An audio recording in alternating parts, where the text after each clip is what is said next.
Hey guys, what's going on? So we're reclaiming some material just so we have some practice stuff laying around the shop, scrap material to dial in our machines. Camera guy and I were sitting back, shooting the breeze, talking to each other about some of the most common questions that we've been getting in the group as far as reoccurring comments, be it on Facebook, our YouTube channel, or the Instagram account. One of the things keeps popping up is the young up-and-comers, you know, for welding trade, you know, they want to get into welding. They want to know how to get into welding, the best way to do it. There's a big debate on whether they should go to school or you get into a shop and fake it till you make it. My personal opinion, probably a little bit more biased because I come from a background of welding education. I've been to 3 different welding schools. I've taught it, you know, for the past 6 years. I think the best thing you can actually do, you know, is go to a school. You know, you're going to be more versatile as a welder, so that when you get out, you know, you don't just know one process, you know, various processes, various positions, things of that nature.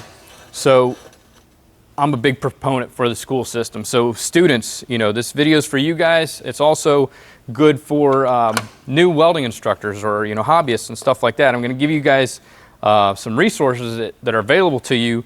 Most of them free of charge. Some of them, you know, there's a cost. You guys will have to weigh that out on your own.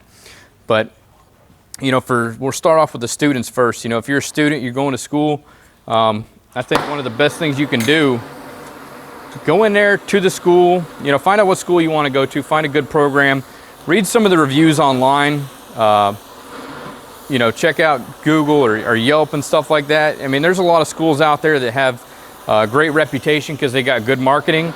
But if you talk to some of the students, you know, that have taken that program, they really don't have great things to say about it because they didn't get their money's worth. You know, when I was teaching, I had students coming in from other welding schools. You know, they'd done a year somewhere else and they came into my program, and you know, they learned more in the first couple of weeks than they did that entire year at the other facility. And you know, maybe because some people learn different, or I've got a different teaching method, or whatever it is, make sure you're going to get your money's worth out of it, you know. So do some research, find out if it's a good place to go or not. When you get in there, you know, schedule an appointment to make a visit, stop by the facility, make sure, you know, they're going to be able to accommodate you.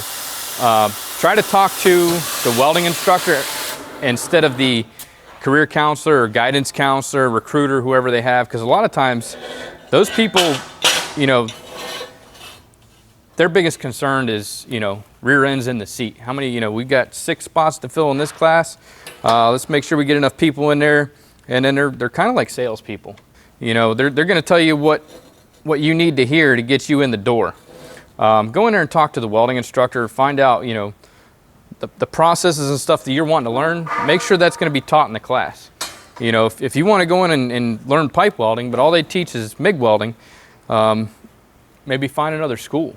But, you know, go in there, talk to the welding instructor, get his opinion, you know, make sure he's credible and knowledgeable and stuff like that. I know a lot of companies, a lot of schools are having a hard time finding qualified instructors, so they can, you know, they're taking what they can get. And that's not a knock on any school. I know, you know, they're in a business to educate people, but just make sure your instructor knows what they're talking about. Make sure what they're going to be taught lines up with your interest and your goals and stuff like that.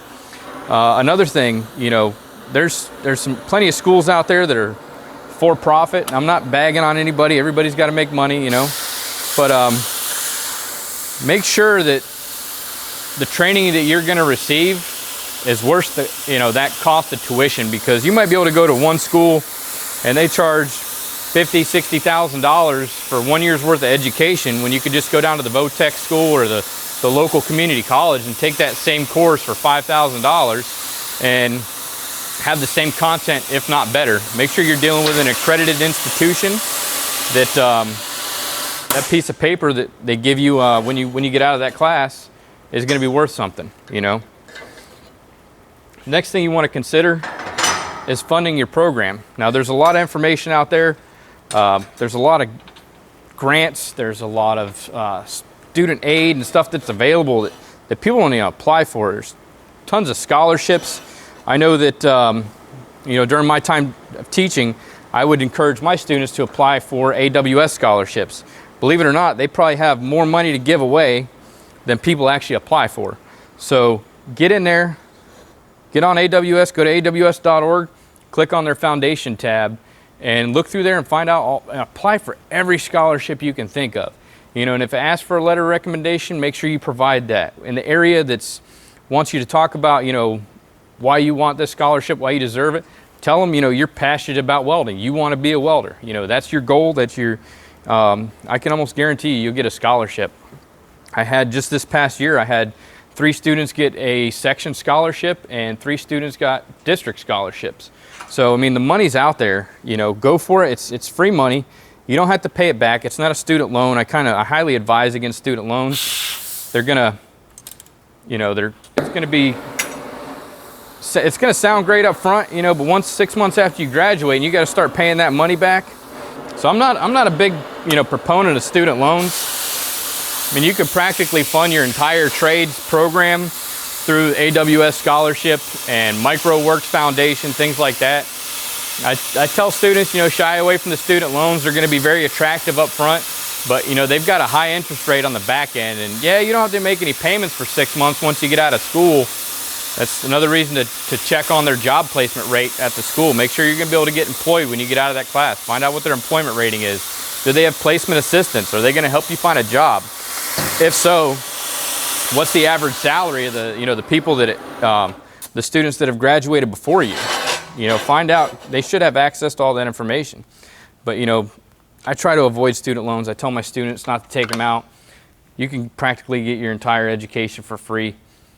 AWS.org, MicroWorks. Check out the foundation for your school. Your school should have a foundation set up to where there's money available for scholarships and things of that nature. So, I mean, look into all those avenues. You know, the money's out there. Go get it. There's also state scholarships that are available depending on where you live. They're trying to get people into the trades right now. It's a big drive. So look into those avenues as well. And then once you get into class, you know, you want to be the best student there, okay? So things you can do to guarantee your success: show up early, stay late, ask questions of the instructor. You know, these are all things that sound simple, but a lot of people don't take advantage of when they get into the class.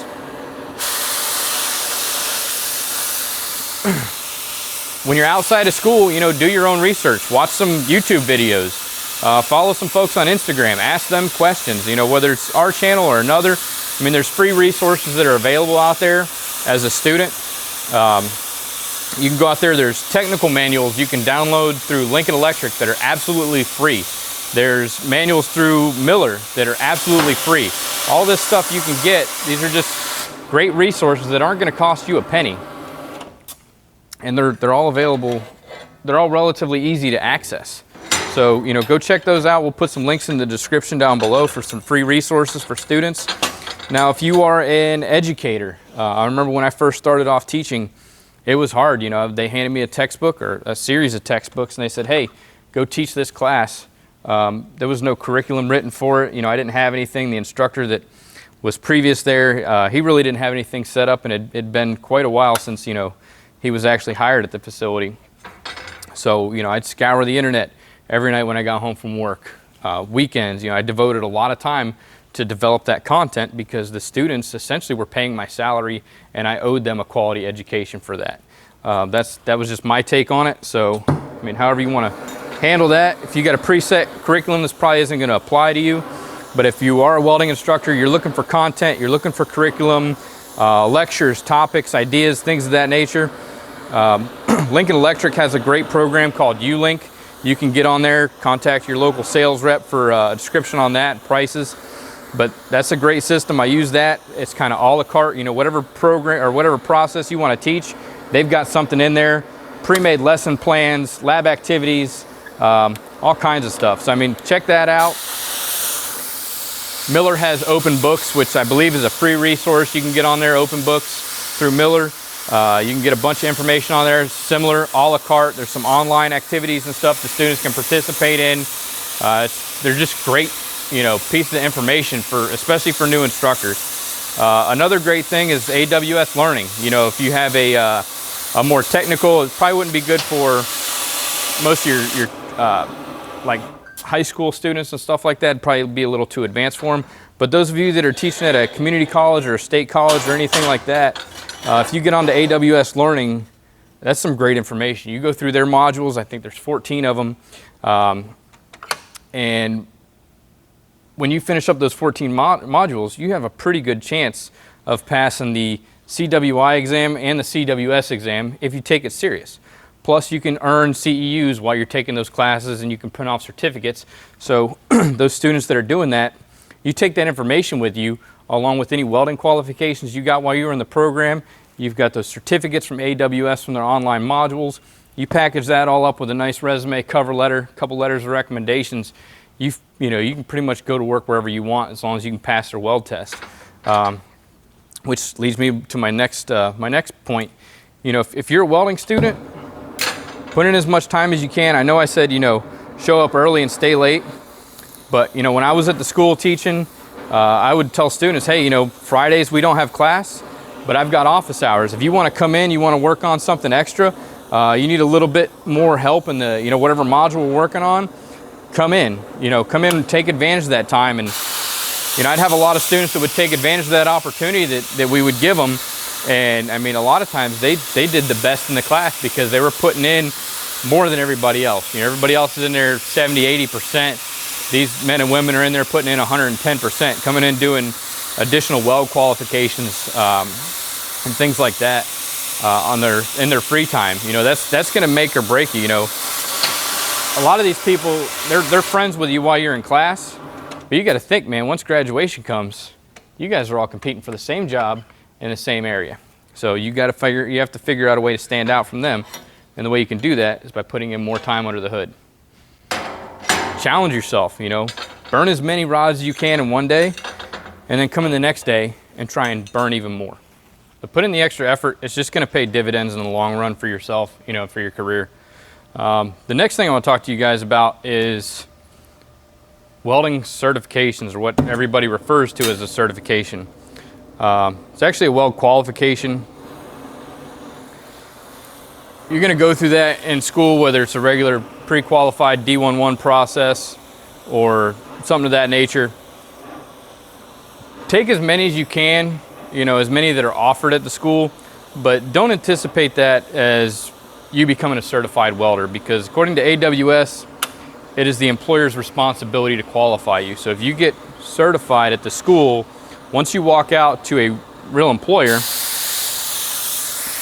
that just shows a level of proficiency. It doesn't mean you're certified to go out there and weld for that company because of liability issues. They're supposed to test you. Don't let anybody tell you anything different. You can refer back to Clause 1 of the AWS D11, and it highlights it right out there underneath the general notes and stuff like that. So while it's a good thing to develop that proficiency and take that test, because a lot of employers, they're going to use that same test for their qualifications, go ahead and refer back to that section. If you don't believe me, it's spelled out there in black and white. So, but take as many as you can. That's just going to show a level of ability on your part to be able to pass that qualification test should it ever arise. So guys, that's pretty much it. That's all I have for this episode. If you have any further questions in detail about, different schools to apply for, different places to go, or anything like that, hit us up on Instagram at Weld.com. You can leave questions, comments, concerns down there in the question panel of the Weld.com of this episode. We'll also put some links in the description for some free resources, as well as some additional resources that might cost you a little bit extra money, but they're still available to you and still beneficial to you. So make sure you like and subscribe to the channel if you're enjoying the content. Give the video a like. Go ahead and follow us on Facebook and Instagram. We're still doing the helpmeweld.com segment. So if you guys have questions about that, go ahead and post up either on Instagram or Facebook. And until next time, make every weld better than your last. Hey guys, welcome back to helpmeweld.com. So today's message is from Jeffrey Bayer in our Facebook group. He's running some 030 wire, 17 volts, 252 inches a minute. Then he went to 17 volts and 200 inches a minute. Trying to figure out how to get his bead a little bit flatter, maybe dial in his machine. First thing I would say, Jeffrey, I know I responded to you in the comments previously. Clean your base metal. Anything you can do to set yourself up for success, take advantage of it. So cleaning your base metal is going to give you a much better bead appearance. The settings that worked out pretty decent for me, I got 21 volts and 280 inches a minute, and they seem to be doing pretty decent. Mancub's back there playing around with the same settings, which may sound high to a lot of people, but you got to remember you're dealing with 030 wire. So there's roughly 125 inch per minute difference between what you'd run 035 at and 030 at, and probably a volt or two. And until next time, make every weld better than your last.